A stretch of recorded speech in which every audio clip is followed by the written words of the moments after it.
Hello queens and welcome back to my channel. Today we'll be focused on parting only.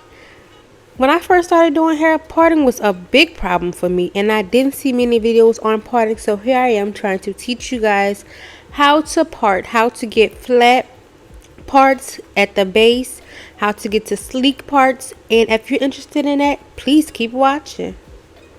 For this section, I'm going to be parting from ear to ear, trying to get that section of the hair as straight as possible. So I'm just using my comb and parting a straight line from one section of her ear to the other section of her ear.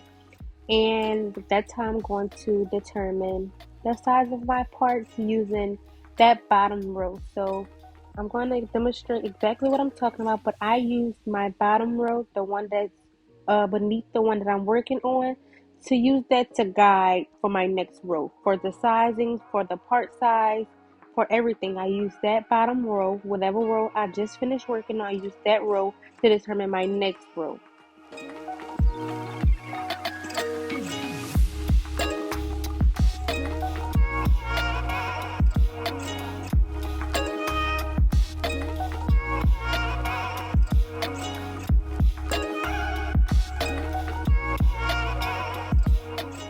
Once I part that row out, I take some Murray's Edge wax and I use it to put at the bottom and the top of that section of hair. So I'm going to just use that to lay that on the top and the bottom section of the hair, and I'm going to comb the product through.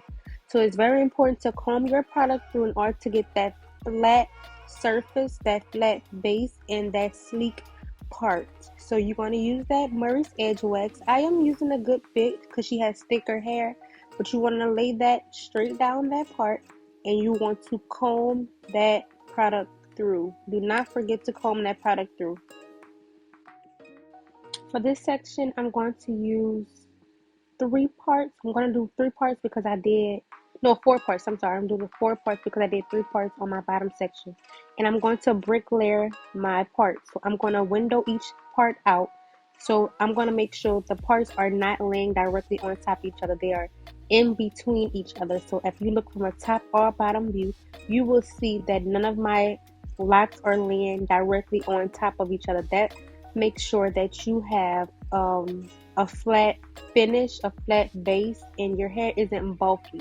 So using that brick layer, the brick layer method, you're going to use that to determine each of your parts. Once I finish each section, I'm going to comb that hair through again, make sure all the strands of hair is flat, and then I'm again my braiding. So the way I braid in a downwards position by pulling the hair in a downwards position. Exactly what I'm saying is what I'm doing. So I'm pulling the hair in a downwards position as I braid it down so my parts can lay flat down, my locks can lay flat down, and I won't have a bulky finish. So I'm going to braid my client's hair to the very end, but remember to comb through each section before you start braiding in order for your part to be extremely flat and sleek the way you want it. And this is just a quick tip for beginner braiders, current braiders. I do like to braid my client's hair to the very end, not halfway, because when taking it out for myself as well as my clients, it's very easy to determine exactly what piece of hair is your hair. If you notice, I do not braid any type of kinky hair into my actual locks.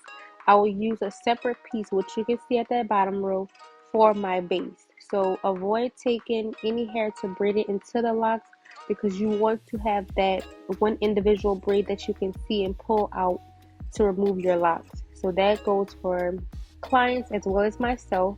It just gives me a quick guide to see, my client's hair aside from the actual kinky hair. So I started this section out already. I already put my product and did my parting from ear to ear. You're going to see me just combing out the product, combing the hair out, making sure the product is going straight through the hair. And then I'm going to start sectioning my parts out, and then I'm going to start braiding my hair.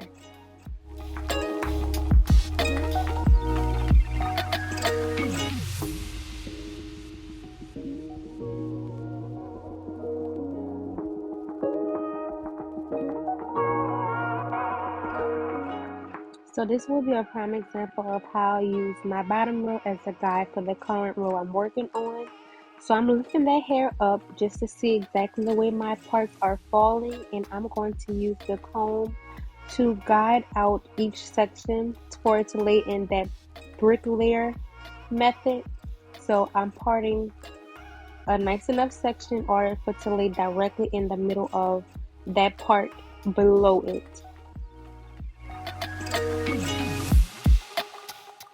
Remember, less is more when you're doing handmade locks. I am doing these like a medium large side, but my client's hair always still seems to be like full whenever I finish it. They don't seem like really skimpy.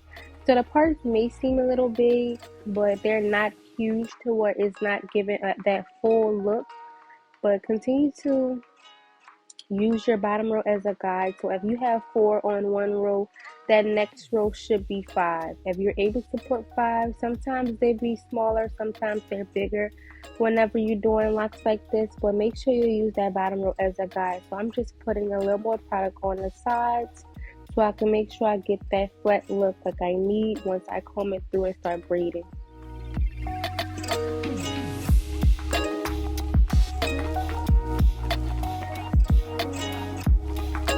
And here, once again, I'm just using my comb to flatten that product out, as well as making sure all of the hair is going in one direction before I start braiding.